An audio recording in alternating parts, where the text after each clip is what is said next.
Magandang araw sa inyong lahat. Alam niyo ba, ang punot dulo ng kaguluhan dito sa mundo ay ang pera? Oo, alam ko na halos lahat alam ang punot dulo ng kaguluhan dito sa mundo ay pera. Subalit, namumulag-mulagan lang sila. Alam niyo ba na halos lahat, hindi ko nila lahat, pero halos lahat ng nakaupo sa gobyerno, naglilingkod sila, wala sa kanila ang puso. Wala sa kanila ang tunay na paglilingkod. Naglilingkod lang sila sa paningin ng tao, sa mata ng tao. Subalit, dahil lamang yon sa pera. Alam nyo ba na ang lahat, halos lahat, ang iba ay namamatay sa gutom, samantalang ang iba ay busog? Alam nyo ba na nagpapataya ng iba laman sa laman dahil lamang sa pera? Umiiyak ang iba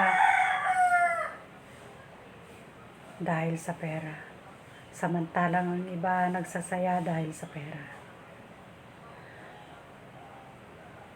Gusto nyo ba na ikaw nakatira sa bahay kubo, ang iba ay nakatira sa bahay na bato?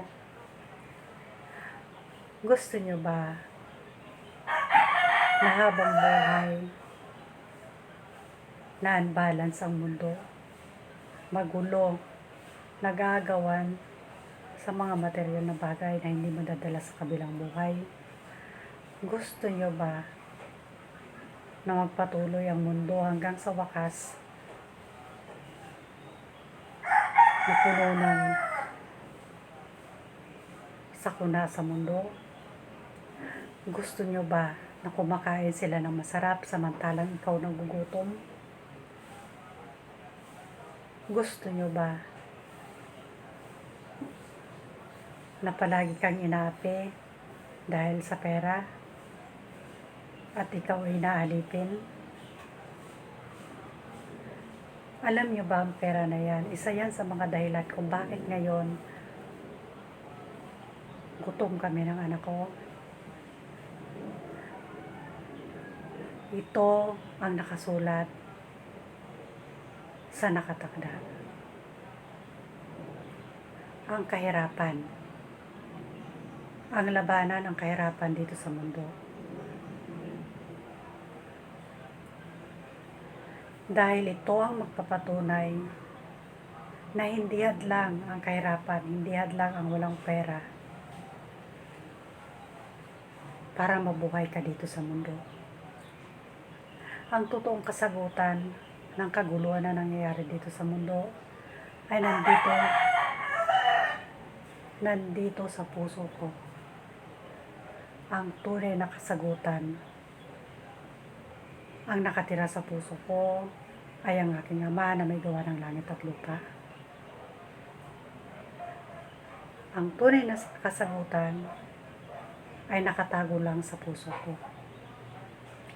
Subalit, makukuha nyo lang ang kasagutan na yan kapag itong niregalo sa inyo ay naialis nyo sa kadiliman.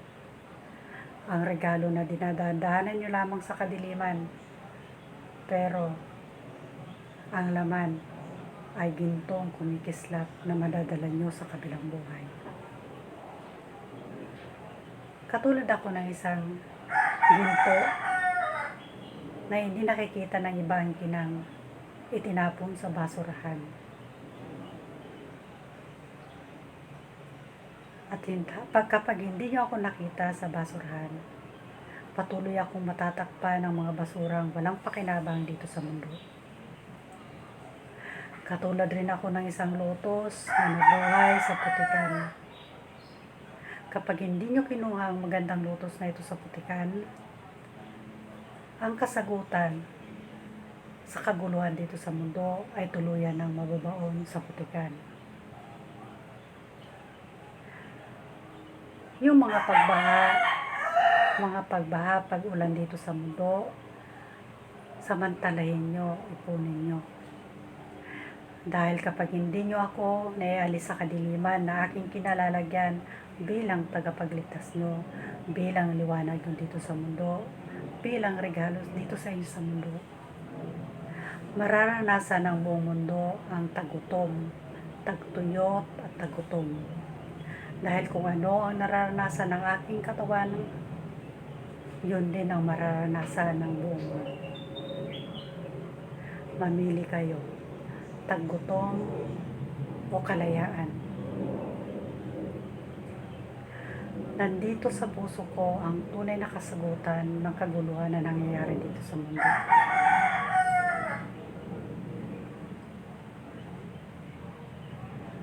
Gusto niyo ba na palaging unbalance ang mundo? Nandito sa puso ko ang kasagutan. Magiging balanse lang ang mundo kapag nakita na ang liwanag ko sa mundo. Habang nandito ako sa kadiliman, magpapatuloy ang kaguluhan na nangyayari dito sa mundo. Huwag kayong magbulag-bulagan o magbingi-bingihan. Naririto na ako sa inyo. Pilit kong inalok ang sarili ko sa inyo dahil gusto kong maligtas ang mundo. Gusto ko kayong maligtas. Lahat ng gustong maligtas. Pilit kong isinisiksik sa inyo ang aking sarili para sa kaligtasan nyo, sa kaligtasan ng buong mundo.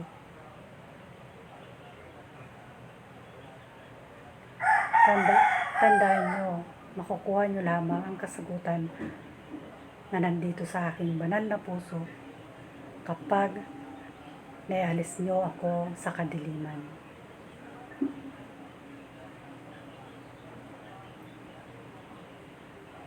Bilang liwanag nyo dito sa mundo,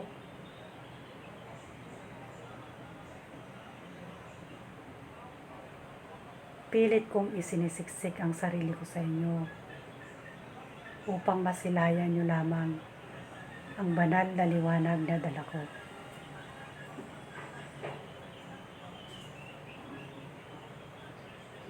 Bago mahuli ang lahat, kumilos na kayo.